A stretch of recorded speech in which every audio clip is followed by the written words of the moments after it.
برج القوس، البرج الناري الجميل السعيد الرائع اللي دايما بيحب الخير لكل الناس اللي حواليه، البرج اللي في قلبه على لسانه وطيبته دايما سابقه كل شيء، وهي اللي دايما جايبه له كل حاجه. الحقيقه يا برج القوس انا شايفاك ان انت ممكن تكون الفتره دي فتره من القلق حبتين ثلاثه، ممكن تكون فتره من التوتر، ممكن تكون فتره من التعب، بس ده خصوصا لانك انت يا برج القوس الشمس موجوده في بيتك ال 12 فوق راسك. فلما تبقى الشمس فوق راسك كده على طول تعمل لك شويه ارق، برغم من انه الزهره موجوده عندك وده بيديلك شويه من التالق، بيديلك شويه من السعاده، بيديلك شويه من الهمه، من النشاط، الا انه الشمس طبعا بتاخد منك شويه من الكلام ده، فبتخلي الدنيا تبقى متارجحه حبتين ثلاثه. عطارد موجود في برج العقرب، برضه موجود في بيتك ال 12، لكن عطارد انا ما بقلقش منه لو كان موجود في اي مكان، لانه هو دايما من الابراج من الكواكب الطيبه اللي احنا بنحب نكون موجوده دايما. عندنا تراجع في المشتري، دلوقتي احنا بنمر بيه، يعني المشتري عنده تراجع دلوقتي في برج الجوزاء، المريخ موجود في برج المريخ هيبقى فيه تراجع ان شاء الله من يوم 25 11 لغايه 15 12، وكمان عطارد هيبقى فيه تراجع من يوم 25 11 لغايه 15 12. فدي فتره تراجعات كلها بقول بلاش فيها ان احنا نبتدي اي حاجه جديده. خلينا متفقين انه الفتره اللي جايه هي فتره حساسه شويه معاك يا برج العقرب، ممكن تكون فيها حسم للعلاقات، ممكن يكون فيها حسم لبعض العلاقات النفسيه والعلاقات العاطفيه بالذات والعلاقات الاسريه.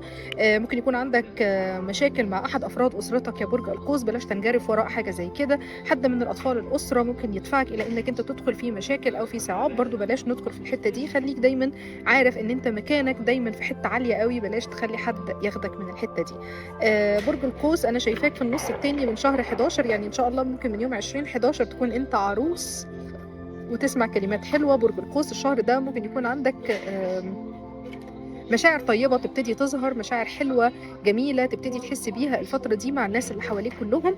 وأتمنى لك يا برج القوس إن أنت تبتدي تدور بقى على مصلحتك شوية، كفاية دايما باصص لسعادة الآخرين مش بتبص لسعادتك أنت شخصيا. لكن الحقيقة إن أنت هيكون عندك نوع من أنواع السعادة المادية، وهيكون عندك فترة كويسة جدا، بالرغم إن الفترة دي مليانة مصاريف كتير، إلا إنه من الشهر القادم إن شاء الله الشمس هتكون موجودة عندك ومنورة لك حياتك، برغم كل التراجعات اللي موجوده واللي هتبقى موجوده في برجك تقريبا معظم الفتره اللي هي الشمس هتكون موجوده عندك فيها، الا انه هيكون فتره كلها مكاسب، وهتكون فتره هاديه، وهتكون فتره كويسه معاك جدا جدا يا برج القوس. انا شخصيا متفائله لك جدا يا برج القوس ان شاء الله ابتداء من 20 11.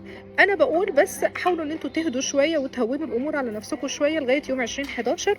طبعا يوم 3 نوفمبر القمر هيكون موجود عندك انت يا برج القوس في بيتك الاول، فده هيريحك شويه وهيخليك تمر بفتره من الهدوء حبتين ثلاثه، وبعدين القمر هيبتدي برضو يدعمك واحده واحده، لانه هينتقل من القوس للجدي ومن الجدي الى الدلو. طبعا دي كلها مواقع مريحة جدا جدا بالنسبة لك يا برج القوس. برج القوس أنا شايفاك إن أنت من الأبراج اللي هترتاح إن شاء الله الفترة اللي جاية، وكمان عندك راحة حلوة في 2025. مش عايزة أسبق الأحداث وأتكلم عن 2025، لكن الحقيقة إن الأبراج النارية معانا هيكون لها حظ وفير إن شاء الله بإذن الله من الحياة الكويسة قوي. إحنا السنة دي قلنا القوس هو عروس 2024، وإن شاء الله بإذن الله نشوف منه عروسة حلوة جدا، يمكن في شهر 11 أو 12 نسمع كلمات مبروك كتير، ونسمع زغاريت حلوة قوي قوي قوي طالعة من بيوت القوسيين رجال ونساء إن شاء الله بإذن الله.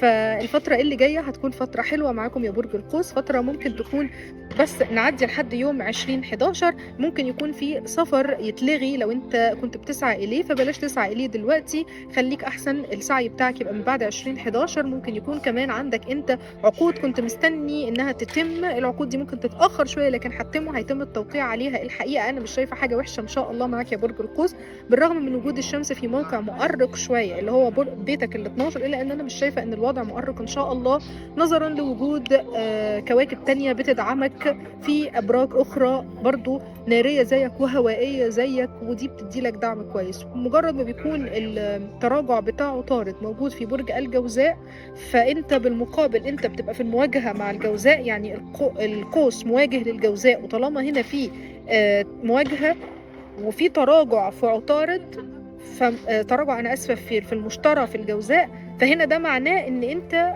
بتسمع كلمات حلوة، لانه هنا هو بتقابل شريك حياه، بتقابل زوج، بتقابل حبيب، بتقابل شخص انت كنت تربطك بيه علاقه عاطفيه حلوه. ففي الحاله دي انت بيكون عندك مكاسب هائله يا برج القوس.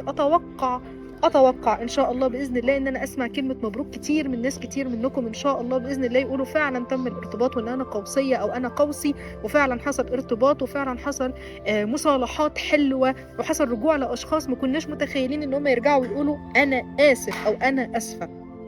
هتسمع الكلمة دي جدا. الحظ حليفك في شهر 11، لكن ننتظر شوية لحد يوم 20/11. بنقول نحذر من يوم 25/11 ليوم 15/12 نظرا لتراجع عطارد والتراجع المريخ. الفترة دي ممكن تكون فيها فترة قلق شوية، فترة تراجعات شوية، لكن إن شاء الله بإذن الله الفترة دي مجرد ما هتعدي يا برج القوس الدنيا هتكون معاك أحسن حاجة. قلنا أيام ذهبية عندك هتكون يوم من يوم 3 ان شاء الله باذن الله هتكون ايام كويسه جدا جدا. عدي معايا بس 1 نوفمبر و2 نوفمبر ونص 3 نوفمبر، وبعدين الدنيا هتكون كويسه. كان معاكم ساره فوده خبيره الفلك والتارو والتوبه. استودعكم الله.